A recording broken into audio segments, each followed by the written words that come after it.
Welcome to our newest episode with Mary Gostelow. She is probably the most known journalist in the world when it comes to hospitality. She has traveled the world, staying in thousands and thousands of hotels, experiencing them, giving her honest opinion. And I think there's no better consumer to kind of interview to really understand where the future is going to be. What are the opportunities even today when we're going through a very difficult time in the hospitality sector, but there's always, sun coming and light outside the tunnel. And I think her insights on what's happening in the world in a positive way, and also what is important in design and in sustainability in hospitality will get us some insights. I hope you enjoy it. Now I welcome Mary Gostelow. Welcome you, Mary, to our Impact Design Series, and I'm so pleased to see you. And I would like to ask you, and you can elaborate on it, what you think has changed during the pandemic in terms of sustainability for hotels, the pressure they have now to reinvent themselves. What do you see the future will look like, and what do we expect, and what do you think is exciting about it? Because there's always something positive as I see it. You're absolutely right. There is so much positivity coming out of all this. Let's talk about sustainability first. It's very notable that this very morning, the great IHG released its Journey to Sustainability, an incredibly complicated program. It's going to take consumers hours to read it through, all the impact that they want to make. I simply want to know how it's going to affect the consumer. The consumer is already aware, particularly the younger consumer, of the need to eliminate single-use plastics. The consumer is using common sense, actually, particularly the younger consumer.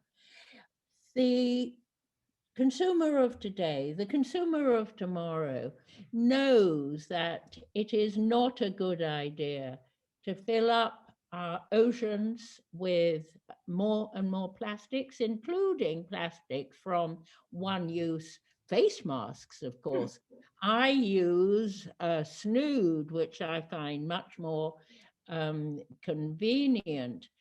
And we're finding that getting rid of all the waste in the world is obviously more and more of a problem. But exciting things are happening.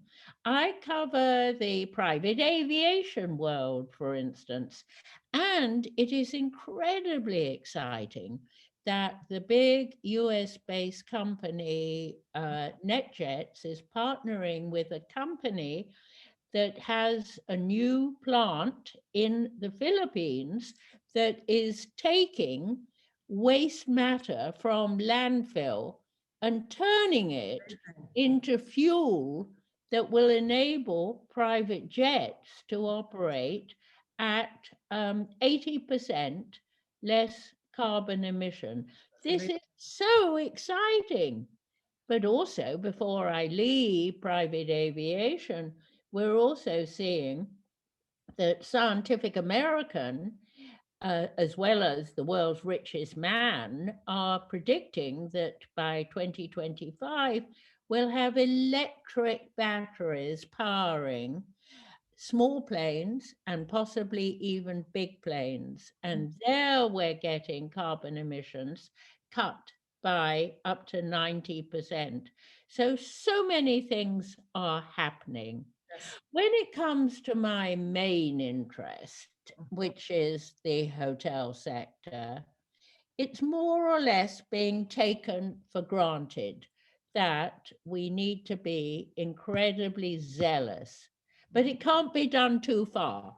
And owners, developers, operators, and designers who put in those ghastly automatic cutoff of lights, particularly in closets, drive me crazy. Why should the consumer, who is spending a tremendous amount of money to stay in a luxury property? Remember, I monitor the world Horizontally, I look at what's going on around the world. I also need to look vertically. I need to look at the no-star product, but my specialty is the top tier product. So why should somebody who is spending four figures to stay in a beautiful suite or room not be able to have the light automatically on when going into the walk-in wardrobe or closet? That drives me crazy. I was in a property once. I will not say where it was. It was in the Middle East. And because I tend to sit still writing for, let's say, 40 minutes or so, I was sitting at the desk in at the exact spot where the sensors did not allow no movement. And I would write for 30 minutes and then all the lights would go off. So the engineers came over, and after several attempts at wondering what was going on, we realized what it was.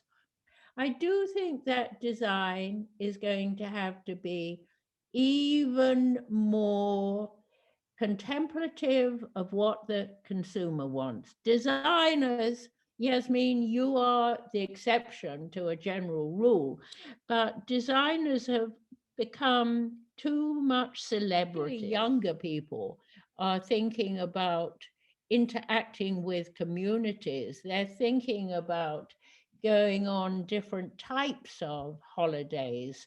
They want to be more immersed in where they're going. Um, they will possibly not make so many trips, but when they do make a trip, they'll stay longer and they will want something that will give them experiences that they can remember more and more. They're going to want a bedroom that feels right. I wrote an article not long ago about what I thought was a perfect room. I could get my arms around it. Yasmin, it was not too large. Mhm. It didn't have glorious chandeliers. It had windows I could open. It had plenty of hanging hooks. It had colors that all went into each other. I'm very involved in color. As you know, when I travel, in the days when I used to travel, and I shall be back to traveling, I'm in black the whole time because black goes anywhere. At the moment, I've been home for coming up for a year mostly. I have made a couple of side trips, but I am now into color, and every day is a different color experience. I like a room that is a palette that allows me to be the actor within that room. So I need practicality. I Mhm. need to be able to reach everything. Why is it that designers in general, not you, Yasmin, because I know you are uh, an incredibly erudite and well read person, I don't think designers seem to read in bed. The number of times when I Right. like to read before I go to sleep, but also in the middle of the night, I may want to turn on a light. Why is it, if there are bedside lights, if you want to read by that light, you practically have to lie on the floor, which I have done before now. And actually, fiber optics in the bedhead are fine as long as they're very easy to turn on. Yeah. And I have so many gripes, all the usual ones, like not being able to reach sockets, Mhm. not being able to turn on a coffee maker because it's too complicated. And as for televisions, oh my goodness, every technology is too complicated. when we come back to the design side, please give me a stage that is beautiful, coordinating soft colors that